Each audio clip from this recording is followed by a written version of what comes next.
Minute times में आपके साथ मैं हूं तनु तिवारी। आम आदमी पार्टी के वरिष्ठ नेता और दिल्ली के पूर्व उप मुख्यमंत्री सिसोदिया की मुश्किलें दिन प्रतिदिन बढ़ती ही जा रही है। दिल्ली शराब घोटाले के आरोप में तिहाड़ जेल में बंद सिसोदिया एक और मुसीबत में फंस गए हैं। शराब घोटाले के बाद अब सीबीआई ने जासूसी कांड में सिसोदिया के खिलाफ केस दर्ज किया है। दरअसल सीबीआई ने शराब घोटाले के अलावा सिसोदिया और 6 अन्य लोगों को आम आदमी पार्टी की कथित फीडबैक यूनिट से जुड़े जासूसी मामले में आरोपी बनाया है। इनके खिलाफ भ्रष्टाचार निरोधक अधिनियम के तहत एफआईआर दर्ज की गई है। इसमें सीएम केजरीवाल के सलाहकार गोपाल मोहन का नाम भी शामिल है। इसके बाद राजनीति गर्म हो गई है। वहीं सीएम केजरीवाल ने इस कार्रवाई को दुखद बताया है। उन्होंने पीएम मोदी पर सीधे साजिश का आरोप लगा दिया है और कहा है कि केंद्र सरकार मनीष सिसोदिया पर झूठे केस लगाकर उन्हें लंबे समय तक जेल में ही रखना चाहती है। वहीं सियासत के बीच जान लेते हैं क्या है नया जासूसी मामला, जिस पर एक बार फिर मनीष सिसोदिया घिरते नजर आ रहे हैं। दिल्ली के डिप्टी सीएम रहे मनीष सिसोदिया ने साल 2016 यानी आज से ठीक 7 साल पहले दिल्ली सरकार के अंडर काम करने वाले कर्मचारियों के करप्शन और कामकाज पर नजर रखने के लिए एक यूनिट का गठन किया था। नाम रखा फीडबैक यूनिट। इसे सबसे पहले 2015 में 29 सितंबर को केजरीवाल सरकार की कैबिनेट ने मंजूरी दे दी थी। इसके बाद तब के सेक्रेटरी विजिलेंस ने 28 अक्टूबर 2015 को सीएम अरविंद केजरीवाल के पास मंजूरी के लिए प्रपोजल भेजा गया, जिसे उन्होंने बाद में मंजूर कर लिया गया।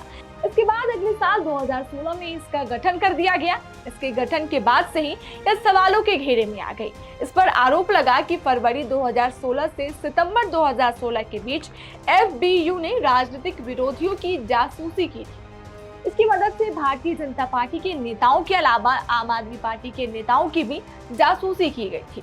हैरत की बात यह है कि इस यूनिट के गठन के लिए दिल्ली के उपराज्यपाल की भी अनुमति नहीं ली गई थी। सीबीआई ने इस पर 14 मार्च को ही एफआईआर दर्ज कर ली थी। सीबीआई ने मनीष सिसोदिया के अलावा जिन 6 लोगों को आरोपी बनाया है, उनमें तब के विजिलेंस सचिव सुकेश कुमार जैन, सीएम के स्पेशल एडवाइजर और joint director feedback unit Rakesh Kumar Sinha, Delhi feedback unit के डिप्टी डायरेक्टर प्रदीप कुमार पुंज, दिल्ली सरकार के फीडबैक ऑफिसर के रूप में काम करने वाले सतीश खेनपाल और सीएम केजरीवाल के सलाहकार गोपाल मोहन के नाम शामिल है। फीडबैक यूनिट का जब 2016 में गठन हुआ तब इसमें शुरुआत में 20 लोगों की भर्ती की जा रही थी। इसके लिए दिल्ली सरकार के उद्योग विभाग की 22 पोस्ट को खत्म करके लिया जाना था। बाद में दिल्ली सरकार की एंटी करप्शन ब्यूरो की 88 पोस्ट में से 20 भर्तियां एफबीयू में करने की बात हुई थी। एसीबी विजिलेंस विभाग के अंडर काम करता है। वहीं एसीबी की जिन 88 पोस्ट को भरने की बात कही जा रही थी, उसका सिर्फ प्रपोजल था और एलजी की तरफ से अनुमति नहीं ली गई थी। सीबीआई ने अपनी जांच में बताया कि नियमों को ताक पर रखकर फीडबैक यूनिट का गठन और उसकी वर्किंग के चलते सरकार को 36 लाख रुपए का राजकोषीय घाटा हुआ है। सीबीआई ने यह भी आरोप लगाया कि फीडबैक यूनिट की ओर से पेश की गई रिपोर्ट में 40% मामले राजनीतिक और व्यक्तिगत थे, जो कि इस यूनिट के कार्यशैली के बिल्कुल विपरीत थे। सीबीआई ने यह भी बताया है कि इस यूनिट के तहत किसी भी अधिकारी और विभाग के खिलाफ कोई कार्रवाई नहीं की गई। सीबीआई की ओर से दर्ज एफआईआर में यह भी बताया गया कि ज्यादातर मामले बिना विजिलेंस विभाग, पुलिस और दूसरे विभाग को बताए कई दिनों से पेंडिंग पड़े हैं।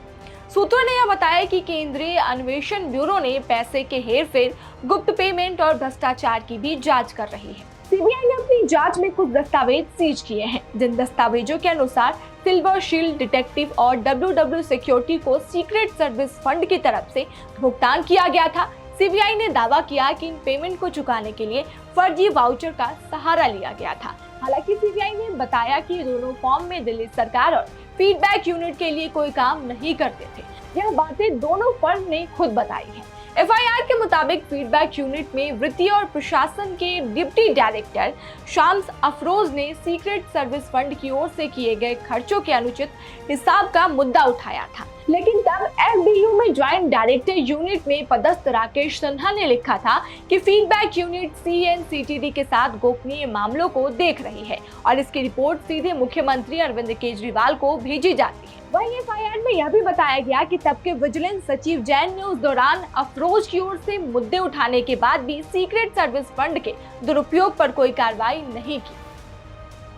इस पूरी खबर पे आपकी क्या राय है, हमें कमेंट कर जरूर बताइएगा। और देश और दुनिया की तमाम खबरों के लिए आप देखते रहे जनहित टाइम्स।